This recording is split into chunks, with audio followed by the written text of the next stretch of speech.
Hello,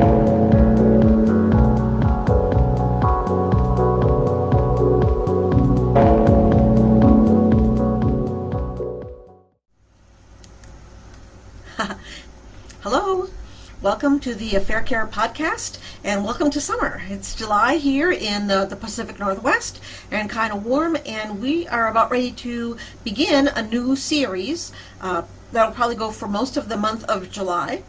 And this series is on the biblical precepts about adultery. Quite often we as Christians will think to ourselves, well, boy, I want a godly marriage, or boy, I would like to respond to this affair in a way that is a good Christian way.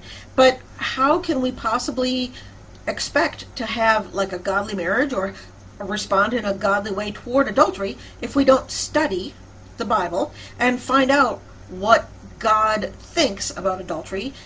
So we need to do this little biblical precepts about adultery series so that we can discover his thoughts. We're going to start the series today with, I'm going to just to share with you guys how I study and some of the tools that I use so that you can kind of follow along. So the first thing that I do when I'm going to do a little study on anything really, sometimes it's a topic and sometimes I'm just reading a whole book all the way through, but I will go into it with an open mind. And where I'm keeping my mind open is that my goal as I'm doing this study is to discover God's thoughts and then to align my mind with his, rather than I have made up my mind what I believe, and I'm going to look and see if I can find some Bible verses to justify my thoughts. And the reason that I do this is because as we grow and mature as Christians, our minds are constantly being renewed, according to Romans 12:2. And so my mind is becoming more and more into alignment and obedience to God's mind. So that's where I'm trying to read this with the idea of I'm going to see if I can discover God's thoughts. Next, I do have a couple of tools that I regularly use, and I'm going to see if I can have my dear hubby place them on the screen here. The first tool that I use is BibleHub.com. So we'll put that right here.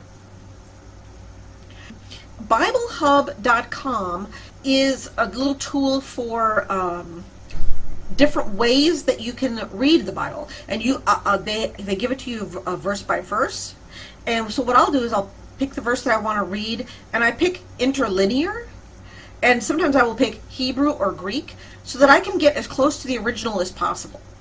The reason being that we all know that there are a million translations of the Bible. But what I want to, where I'm trying to get to, my goal, if you will, is as close to the original, what God thought and actually inspired, as I can possibly get. Not necessarily what some other person translated that meaning to be. So I do my best to actually go find the verse, go then interlinear, and then look up each Hebrew word or Greek word, depending on if it's Old or New Testament, and I will investigate each word. Then to do that, I use Strong's Concordance. I think it's called Strong's Exhaustive Concordance, is the whole big long name. And here again, we'll put that right here. And there, that's on Bible Hub. So I would investigate on there each word and then the concept of each word, because I happen to be one of those people that's sort of a linguist. And so what I found is that Hebrew and Greek, both, they will tell you a lot about the word. In addition, like in English, we sort of have, here's the word and here's what it means. They're it's like a one-to-one. Whereas in Hebrew and Greek, it also tells you a lot about the word, because it could be masculine, it could be feminine, it could be various tenses and things, and a lot of, so you'll get a lot more, like each word is actually like a little bit of a sentence in a way, so you have to study each word and then also the whole concept behind the word to try to understand the entire thing. Okay, another tool that I use, this is on a different site, is BibleStudyTools.com. Right there. Bible Study Tools offers different kinds of tools you can use for studying the Bible. So for example, if you look under read, it'll have a thing that says interlinear, and you can just read it like it'll say in English and then in the original, either Hebrew or Greek. But they also have concordances and dictionaries that's under study. So if you go read, you can pick interlinear. If you pick study, you can pick concordances, dictionaries, encyclopedias. So again, I'm trying to investigate quite a bit. And then the last tool that I use pretty regularly is the BibleGateway.com, right here. Bible Gateway, they have numerous translations. So here's, with those three, I use those three. The one Bible Hub has various translations as well, but they kind of do like one verse at a time. Whereas with Bible Gateway, you can say I want it in context or I want the chapter, and that always helps me, because I rarely, if ever, will read just a verse, but I usually read the verses, at least the verse above and below it, and usually like the whole chapter, to kind of get the feel of what are they talking about. Anything can be taken out of context, so I want to hear what is the context of the verse. So Bible Gateway, one of the things I like about them is they have all these various translations, and for me sometimes it's I do get a better understanding in English if I'm reading. Well, these guys translated it this way, King James, and then these guys, New English, English Standard Version, New International Version. I look at all the different versions, and then some of them even have a version that will put in a bunch of different adjectives, so it's the English translation, but still it's a little bit helpful. Those are the tools that I use when I do a study like this. If I want to have a godly marriage and I want to respond to adultery, but also view adultery in the way that God does, how can I expect any of that if I don't study what He says about it? He'll tell me what He thinks, so I just got to look for that. Okay, let's start with, let's biblically define adultery, because in real life, we have it's a fairly narrow definition, and we need to know what we're talking about. The first thing I would mention is that adultery, both in Hebrew and in Greek, is a verb. That is to say, it is an action. Adultery is not a feeling. Adultery is not. It can be a thought, but I'm just saying it's a verb in the sense that it is a state of being. It's an action. It's something that you're actually doing, much like love. Love is not a feeling. It is something you do. It's a way that you act. Adultery is a way that you act, which is unfaithful.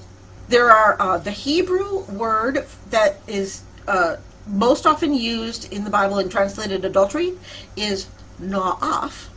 One thing that's kind of interesting about the Hebrew and also the Greek, but to a little lesser degree, but the Hebrew especially, there's a male connotation to it and there's a female connotation to it, which I find kind of interesting. For males, the connotation is unlawful intercourse with the wife of another. Now, the reason why this is kind of important is that it's because there's unlawful intercourse. Here's lawful intercourse. There are law. You can have intercourse. There's a prescribed way that God says, yes, I look upon this favorably. But if you step out of those bounds to unlawfulness, then that's adultery, unfaithfulness. And also, whether the female person is married at the time or not married at the time, it doesn't say in there that it's unlawful intercourse with a woman who is married. It says with the wife of another. And so, to my mind, what I think the concept there is that here's your wife, this is the one prescribed for you, and any other woman is for someone else. It's not yours.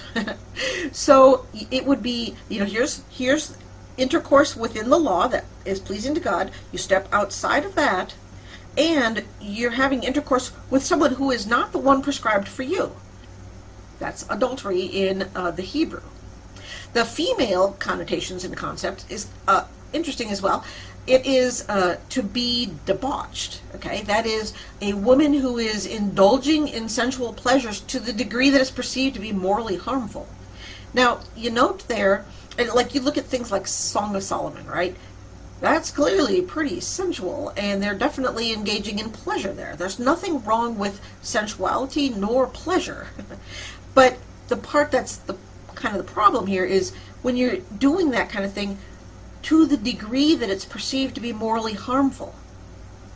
That would be the female concept of adultery. That's part of it.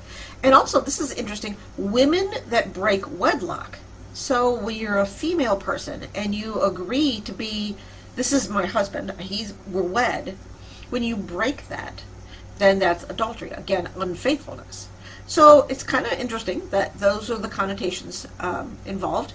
For the New Testament, the Greek word is moi kaiuo, moi kaiuo.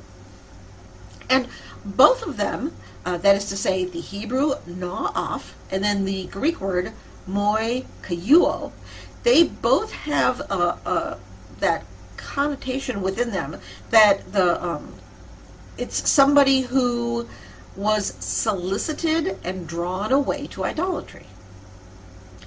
And the reason why that is important is that there's kind of two parts to that. One, there's that solicitation, and if you've been in the adultery situation, we know that the other woman or the other man sort of solicits the heart away from the spouse using sweet words. Sometimes compliments, flattery, that kind of thing. They solicit them away. So we know about that. And also, they're drawn into idolatry.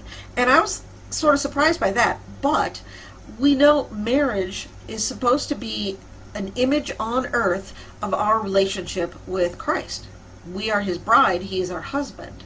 And so in a marriage situation, when here on earth, when we are drawn into unfaithfulness, that's an image of those of us who have been faithless toward God. So it's kind of a strong concept, the biblical definition of adultery.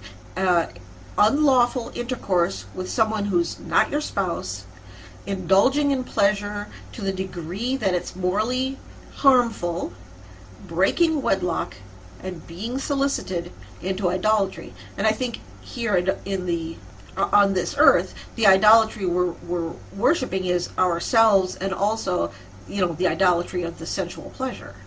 So, just to kind of conclude, that's pretty much what I have for this introductory portion of our series. The rest of the series will be, I'm going to try to do one each week. Next week I'll do the Old Testament precepts about adultery. The week after that, I'll do the New Testament precepts about adultery.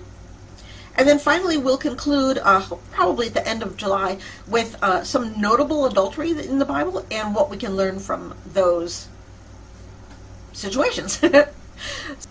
Thank you for joining me on this little new series about the biblical precepts about adultery. I hope it's a blessing to you, and I hope that you learn about how God defines adultery, but also how he would want you to respond. Meanwhile, if you have any questions, you can always reach myself or my dear hubby David at affaircare@gmail.com, or also you can post a comment on our site, affaircare.com, and we would be happy to speak with you anytime. Thanks again. Hope you have a great day. Bye-bye.